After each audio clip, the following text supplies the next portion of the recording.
Xonanda Nilufar Usmonova shaxsiy hayoti bilan bog'liq kutilmagan haqiqatni ommaga ochiqladi. Assalomu alaykum, hurmatli tomoshabin. Kanalimizga xush kelibsiz. Videoroliklarimiz ostida bir dona like hamda podpisatsiya tugmachasini bosib qo'yishni yodingizdan chiqarmang. Xonanda Nilufar Usmonova Jamshid Bobojonov bilan do'stligi, farzandlar tarbiyasi hamda hayotda anglagan haqiqatlari haqida so'zlab berdi. Muxlislarimning san'atimga nisbatan simpatiyasi kuchli. Aktyor sifatida o'ynagan rollariga nisbatan Jamshidga sevgilari ham kuchli. Uni duo qiladigan hoji onalar bor. Menga ko'pincha siz jamaga turmushga chiqib oling deb hatto hoji onalar ham yozishadi. Ba'zan iltimos, ba'zan qarg'ish bilan ham yuqoridagidek gaplarni yozib qolishadi. Shunday yaxshi bolani menimcha begonalardan qizg'anishadi. Yana kimlardir bular do'st deydi. Aslida ham biz do'stmiz. Do'stligimiz jigarlikka o'tib ketgan desam ham bo'ladi. Xuddi ota-onasi boshqa bo'lgan opa-uka, aka-singildek deydi Nilufar Usmonova. Har bir davrda insonlar san'atga har xil qaragan. Shuning uchun turlicha baho bergan. San'at shunchalik kuchliki, uni ba'zan la'nat deb ko'rishadi. San'at insonlarni birlashtiradi, ruhiga taskin beradi, yo'naltiradi, nazorat qiladi, insonlarning ortidan ergashtira oladi. Bu juda kuchli narsa degani. Eng kichkina san'atning ham muxlisi bor. Har davrda bunga turlicha qarashgan. Masalan, qadimda kimdir qizil sochli, ko'k ko'zli bo'lsa, ular jodugar deb yoqib yuborishgan. Insonlarni nafaqat xursandchiligida, balki g'am alamda yakka o'zi qolib, oynaga qarab ayta olmaydigan gaplarini san'atkor unga taskin qilib beradi. Kimningdir qalb og'rig'iga taskin berayotganimdan baxtliman. Agar shu narsa uchun la'natlangan bo'lsam, men bunga roziman. Lekin bir narsa bor, hammasi niyatga bog'liq, deydi xonanda. Mashhurlik erkinligimni, vaqtimni olyapti. Shunga qarab Allohning yaxshi ko'rgan bandasi ekanman deyman. Ishimdan nolimasligim uchun Alloh menga qandaydir yetishmovchiliklar berib qo'ygan. Hayotda ba'zi bo'shliqlar bo'ladi. Men shu bo'shliqlarni san'atim, ish bilan to'ldiraman. Hammaning hayotida qandaydir yetishmovchiliklar bo'larkan baribir. Ichki ruhiyatim tomonlama men uchun bo'sh vaqt deyarli bo'lmasligi aslida yaxshi. Chunki men hozir moliyaviy tomondan emas, ruhiy tomondan shunga muhtojman. Tabiatan ta'sirchan, his-tuyg'ularsiz yashay olmaydigan insonman. Shuning uchun ham san'at juda band hayotimni rang-barang qilib turibdi. Har doim Allohdan minnatdorman. Rizqimni aynan san'atdan topayotganim uchun. Agar mana shunday intizomda yashamaganimda, kim biladi, balki boshqa kamchiliklar meni yomon holatga solib qo'yardi, deydi Nilufar Usmonova. Turmush o'rtog'im haqidagi savollarga javob beraman. Qachonki san'atkorlik qiyin kasb bo'lgan holda, jurnalistika ham o'ta nozik kasb. Birovning aybini olib chiqish, oshkor qilish, birovning nozik tomonini fitna orqali ochish — bu eng katta gunoh. Agar dunyo qonunlariga ishonadigan bo'lsak, qaytar dunyo bor narsa. Yaxshiligingiz ham, yomonligingiz ham bumerang bo'lib o'zingizga qaytadi. Biz hozir birovning aybi bilan tirikchilik qiladigan zamonda yashayapmiz. Lekin inson qalbini asrashimiz kerak. Menga turmush o'rtog'im haqida ko'p savollar berishadi. Bu o'ta shaxsiy savol aslida. Agar kimdir o'zi uchun qiziqib so'rayotgan bo'lsa, kamera ortida, suhbatda aytaman. Yana shuni aytmoqchimanki, insonning baxtli ekanligi uning ko'zlarida aks etadi, deydi xonanda. 3 marta turmushga chiqqanman va 3 marta ajrashganman. Birinchi turmush o'rtog'im olamdan o'tgan. Taqdir taqozosi bilan shunday bo'lgan.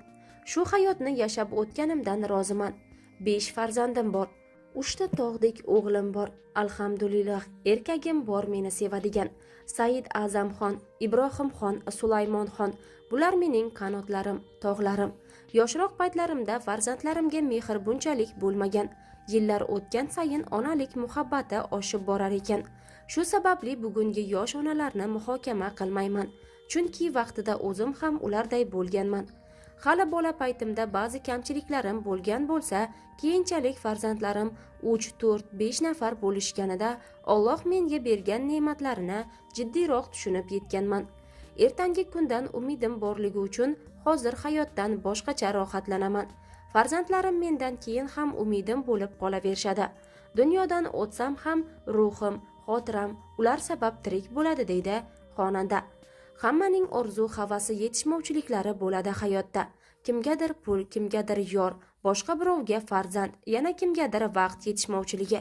Menda ham bir yetishmovchilik bor. Bu narsalarga yetishish uchun har tomonlama izlanishdaman.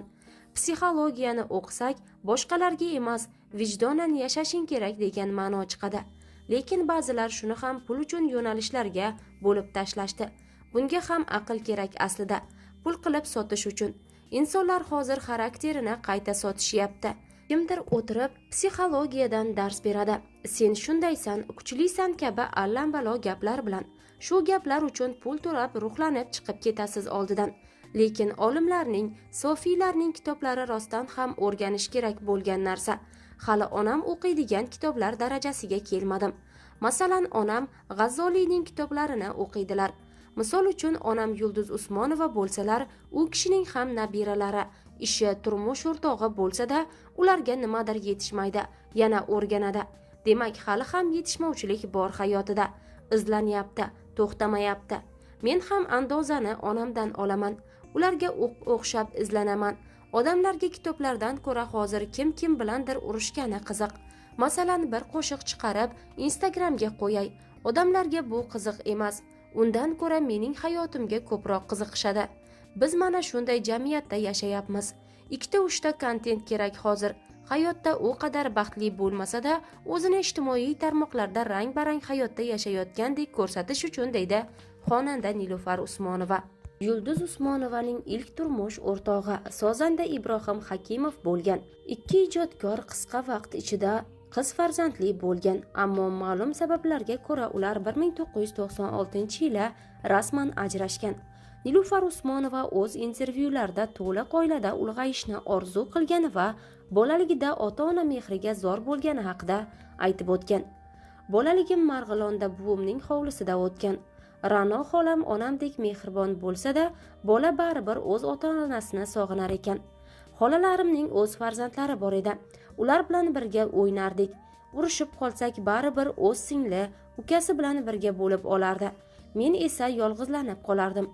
O'shanda hali bolalarim ko'p bo'ladi. Hech kim ularni yolg'izlatib qo'ymaydi deganimda, farishtalar omin degan ekan. Otamni ham, onamni ham yaxshi ko'raman. Ajrashish ularning qarori. Qarorlarini hurmat qilgan holda ikkisiga ham bo'lgan farzandlik mehrim saqlanib qolgan. Nilufar Usmonova onasining qattiqqo'l bo'lgani, u qilgan xatolarni takrorlamaslikka so'z bergani haqida gapirib o'tgan. Bolaligimdan yumshoq tabiatli qiz bo'lganman. Shu bilan birga odamlar nazarida bo'lishni yoqtirmasdim. Chunki notanish odamlar ham meni ko'rsa, Yulduzning qizi deb erkalashardi. Bu esa menga yoqmasdi. Onam nihoyatda qattiqqo'l bo'lgan. Bolaligimda boshimni silab erkalaganini eslolmayman. Xato qilsam urishardi. Kaltak yegan paytlarim ham bo'lgan. Onam mendan katta odamdan talab qilinadigan ishni talab qilardi. O'sha paytda undan ranjiganman, ammo ona bo'lgach uning qarorlari to'g'ri ekanligini tushunib yetdim.